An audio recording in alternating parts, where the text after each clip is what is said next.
Now subscribe the channel and click the bell icon. তো কিয়ামতটা হয়ে যাবে, এটা সত্য কথা, কোনো সন্দেহ নাই। এর আগে অনেকগুলো আলামত ঘটবে।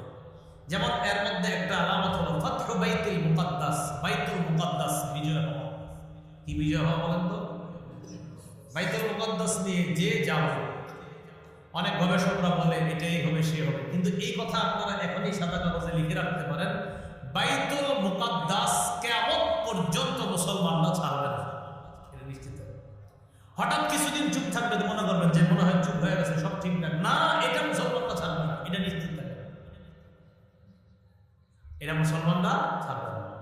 قال رسول الله صلى الله عليه وسلم لا تزال طائفة من أمتي ظاهرين على الحق قاهرين لعدوهم ولعدوهم قاهرين। নবীজি বলেন, আমার উম্মতের একটা দল সদা সর্বদা হকের উপর অটল থাকবে, লিআদুবিহিম কাহিরিন, শত্রুদের বিরুদ্ধে তারা সব সময় কঠোর থাকবে, শত্রুদের বিরুদ্ধে কঠোর অবস্থানে থাকবে, হাত্তা ইয়াতিয়া আমরুল্লাহ। নবী বলেন কিয়ামত আসা পর্যন্ত, কিয়ামত আসা পর্যন্ত একটা দল অটল থাকবে। সাহাবীরা প্রশ্ন করলেন, ইয়া রাসূলুল্লাহ আইনা হুম, এরা কারা, কোথায় থাকবে? নবীজি বললেন বাইতুল মুকাদ্দাস ওয়া আতনাফু বাইতুল মুকাদ্দাস, বাইতুল মুকাদ্দাস আর বাইতুল মুকাদ্দাসের আশেপাশে যারা, তারা কিয়ামত পর্যন্ত হকের উপর অটল থাকবে। আপনি যত লেখালেখি করতে পারবেন না, কারণ আমার নবী বলছে, এটা আপনি নিশ্চিত থাকেন, এটা ছাড়া না মুসলমান। হঠাৎ দেখবেন কিছুদিন মানে এটা চুপচাপ থাকবে, কিন্তু যদি মনে করে যে চুপচাপ মানে শেষ করে দিয়েছে, না, অসম্ভব। লিআদুবিহিম কাহিরিনা, বাইতুল মুকাদ্দাসের পাশে একটা দল সব সময় থাকবে যারা শত্রুদের বিরুদ্ধে সব সময় কঠোর অবস্থান থাকবে। আর বলছে তারা হকের উপর। তো এই জন্য আমাদের অনেকে বলে, আমি এগুলো ভুলে টুলে লাভ নাই, আপনাদের ভাই জায়গা বিশ্লেষকদের কথা শুনলাম, ধত মিয়া নবী যদি বিশ্লেষণ করেই গেছে, আপনি বিশ্লেষণ করলে কি হবে? নবীর চেয়ে বড় সুন্দর বিশ্লেষণ আর কে করবে? নবী বিশ্লেষণ দিয়ে গেছে, এখন আপনি যতই বিশ্লেষণ দেন, মুসলমান এটা ছাড়বে না, এটাই চূড়ান্ত কথা। কেন ছাড়বে না? কারণ এটা বরকতময় জায়গা। সূরা বনী ইসরাঈলের 1 নম্বর আয়াতে আল্লাহ কি বলছেন? সুবহানাল্লাযী আসরা বিআবদিহি লাইলাম মিনাল মাসজিদিল হারাম ইলাল মাসজিদিল আকসাল্লাযী বারাকনা হাওলা। কত পবিত্রতা বর্ণনা করছি ওই সত্তা, যিনি তার বান্দা মুহাম্মদ সাল্লাল্লাহু আলাইহি সাল্লামকে মসজিদে হারাম থেকে মসজিদে আকসা পর্যন্ত রাতের বেলা ভ্রমণ করিয়েছেন।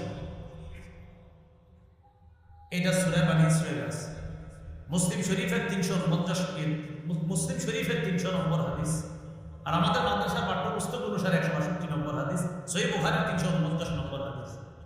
এই হাদিসের মধ্যে আছে রাসূলুল্লাহ সাল্লাল্লাহু আলাইহি সাল্লাম বলেন, উতিতু বিল বুরাক, আমার কাছে বুরাক আছে, ওয়া হুয়া দাব্বাতুন আবিয়াদু তাবিলুন, বুরাকটার দিকে তাকায় দেখলাম এটা সাদা লম্বা, ফাওকাল হিমার দুনা রূপা। এই বুরাকটা কেমন? এটা হলো গাধার চেয়ে একটু বড়, খচ্চরের চেয়ে একটু ছোট। ইয়াদাউ হাফিরাহু ইনদা মুনতাহা তারফিহি, তার চোখের সীমানা, দৃষ্টি যত দূর পর্যন্ত যায়, এটা এক লাফে গতিতে ওই পর্যন্ত পৌঁছে। রাসূলুল্লাহ সাল্লাল্লাহু আলাইহি সাল্লাম বলেন, ওটার উপরে যখন আমি চড়ছি, চড়ার পর রাকিবতুহু হাত্তা আতাইতু বাইতুল মাকদিস, আমি এটার উপর চড়ে বাইতুল মুকাদ্দাসে এসেছি। তাহলে কি বোঝা যায়? নবীর জীবনে আশ্চর্য একটা ঘটনা আল্লাহ ঘটিয়েছেন, সশরীরে রাতের বেলা ভ্রমণ করিয়ে বাইতুল মুকাদ্দাস, সেখান থেকে 7 আসমান, সেখান থেকে সিদরাতুল মুনতাহায় নিয়ে গেছেন। যে মসজিদটা ঘুরিয়ে নিয়ে গেছেন, এটার নাম বাইতুল মুকাদ্দাস। এটা এমন মসজিদ যেখানে রাসূলকে ওই রাতে আল্লাহ অবস্থান করিয়েছেন। অতএব এটা মুসলমান ছাড়বে না।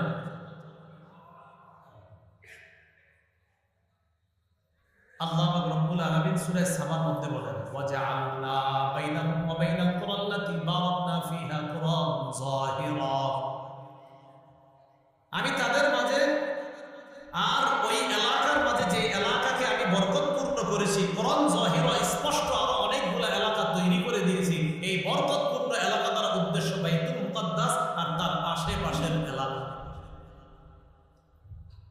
সূরা আম্বিয়ার মধ্যে আল্লাহ কি বলেন?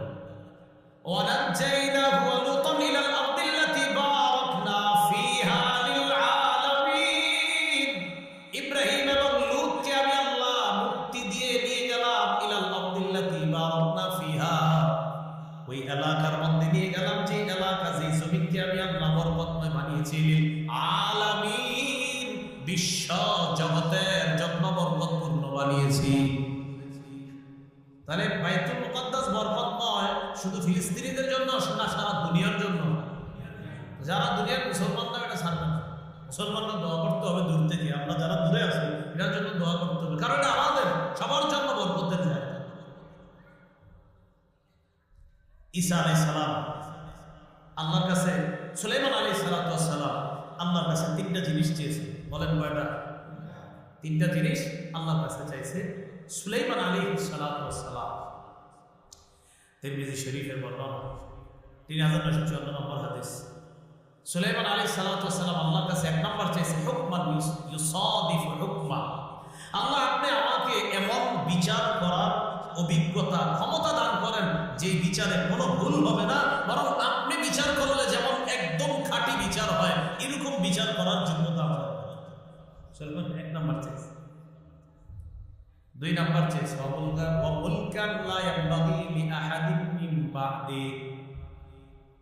আল্লাহর কাছে বলেছেন, আল্লাহ আপনি আমাকে এমন রাজত্ব দান করেন যে রাজত্ব আমার পর আর কাউকে আপনি দিবেন না। সুলাইমান নবীকে আল্লাহ বিচার করার যোগ্যতাও এমন দিয়েছেন, এমন রাজত্ব দিয়েছেন, সুলাইমান নবী মানুষের রাজা হওয়ার পাশাপাশি পশু পাখির রাজা পর্যন্ত আল্লাহ তাকে বানায়া দিয়েছেন, রাজত্ব দিয়েছে। পিঁপড়ার ভাষা বুঝছে, পাখির ভাষা বুঝছে, সব বুঝছে। তিন নাম্বার সুলাইমান নবী দোয়া করলেন, আল্লাহ আমি আপনার কাছে চাই কেউ যদি এই বাইতুল মুকাদ্দাসে আসে, লা ইউরিদু ইল্লা সালাতাল মাকতুবাতা ফিহা, কেউ যদি নামাজ পড়ার জন্য বাইতুল মুকাদ্দাসে সফর করে আসে, আল্লাহ ওই ব্যক্তি যদি নামাজ আদায় করে সে যেন মায়ের পেট থেকে জন্ম নেওয়া নবজাতক শিশুর মতো নিষ্পাপ হয়ে ফিরে যায়। মানে নামাজ পড়লে শিশুর মতো নিষ্পাপ হয়ে যাবেন, তো এটা মুসলমান ছাড়বে কি? রাসূলুল্লাহ সাল্লাল্লাহু আলাইহি ওয়াসাল্লাম বলেছেন, সহিহ বুখারীর 1199 নম্বর হাদিস, قال رسول الله صلى الله عليه وسلم لا تشد الرحال إلا إلى ثلاثة مساجد। ইবাদতের জন্য তিনটা মসজিদে সফর করা যাবে, শুধু ইবাদতের নিয়তে তিন মসজিদে সফর করা যাবে। সফর, শুধু সফরের উদ্দেশ্যে হাওদা বাঁধা যাবে, ভ্রমণ করা যাবে তিনটা মসজিদে, শুধু সফর, অন্য নিয়ম না যে আমি সফর করেই যাব ওই মসজিদে নামাজ পড়তে। এমন মসজিদ কয়টা? তিনটা। এক নম্বর আল মসজিদুল হারাম, এক নম্বর মসজিদে হারাম। দুই নম্বর মসজিদি হাদা ওয়াফি রিওয়ায়া ওয়া মসজিদের রাসূল সাল্লাল্লাহু আলাইহি ওয়াসাল্লাম। দুই নম্বর মদিনার মসজিদে নববী, আল্লাহর নবীর মসজিদ। তিন নম্বর ওয়া মসজিদুল আকসা, ফিলিস্তিনের বাইতুল মুকাদ্দাস। এই তিনটা মসজিদে ভ্রমণ করার জন্য সফর করা যাবে। শুধু ভ্রমণ, যে আমি ওখানে শুধু এই তিন মসজিদে যাব নামাজ পড়তে, ইবাদত করতে, নবী বলেন ইবাদত, শুধু ইবাদতের জন্য এই তিন মসজিদে সফর করা যায়। এখান থেকে স্পষ্ট বুঝে আছে যে রাসূল সাল্লাল্লাহু আলাইহি সাল্লাম বাইতুল মুকাদ্দাসের গুরুত্বটাও আলাদা দিয়েছেন। কিভাবে? ওই মসজিদে হারাম, মসজিদে নববী, এটার সাথে ওইটারও রাসূল গল্প করছে। এই জন্য মনে রাখবেন, আলোচনার মধ্যে তিনটা মসজিদ আপনি আলোচনা রাখতে হবে। মসজিদে হারাম যেটা মক্কায়, মসজিদে নববী যেটা মদিনায়, আর মসজিদে বাইতুল মুকাদ্দাস যেটা হলো আপনার ফিলিস্তিনে। এই তিনটা মুসলমানদের প্রাণ, এই তিনটার ক্ষেত্রে মুসলমান কারো সাথে আপোষ করতে পারে না। আমার দেশ, আমার বাড়ি, আমার ঘর, আমার সম্পদ, আমি খাবো, তুমি খাবা না। দখলদারি করে আসে, কয় গাজা ছেড়ে দাও, এত ঘন্টা মানে আমার ঘর ছেড়ে দেবো, তোমার কথায় কে এটা? কিন্তু আপনারা লেখালেখি করেন না যে হুজুর মনে হয় নত হয়ে যাবে। না, রাসূল বলছে অসম্ভব, কিয়ামত পর্যন্ত একটা দল নত হবে না। আমি বলে দিই তো এই জন্য এই ব্যাপারে যদি কেউ হতাশার কথা পরামর্শ আমি ধর্মীয় আপনি কি করে কি বিশ্লেষণ করেন? নবী তো বিশ্লেষণ দিয়ে গেছে, বিশ্লেষণ দেন। তো বলছিলাম বাইতুল মুকাদ্দাস বিজয় হবে কিয়ামতের আগে। এটা বিজয় হওয়াটা এটা কিয়ামতের একটা আলামত হবে। বাইতুল মুকাদ্দাস বিজয় হয়ে গেছে। রাসূলের ইন্তেকাল কিয়ামতের আলামত, রাসূলের আগমন কিয়ামতের আলামত। বাইতুল মুকাদ্দাস বিজয় হওয়া এটাও মুসলমানদের চূড়ান্ত বিজয় আল্লাহ দান করবেন। আমরা সে অপেক্ষা আছে যে আল্লাহ যেন অতি দ্রুত বাইতুল মুকাদ্দাস মুসলমানদের অধীনেই করে দেয়। এবার কিয়ামতটা যখন হবে, কিয়ামতের ময়দানটা, এই ময়দানের বিভীষিকাময় বর্ণনা রাসূল সাল্লাল্লাহু আলাইহি সাল্লাম দিয়েছেন কিভাবে? সহিহ বুখারীর বর্ণনা, কিতাবুত তাফসীর, বাবু যুররিয়াত মান হামালনা মা নূহ ইন্নাহু কানা আবদান শাকুরা। তাফসীর অধ্যায় শিরোনামটা এমন, তোমরা তাদের সন্তান যাদেরকে আমি নূহ নবীর সাথে কিস্তিতে ভ্রমণ করিয়েছি।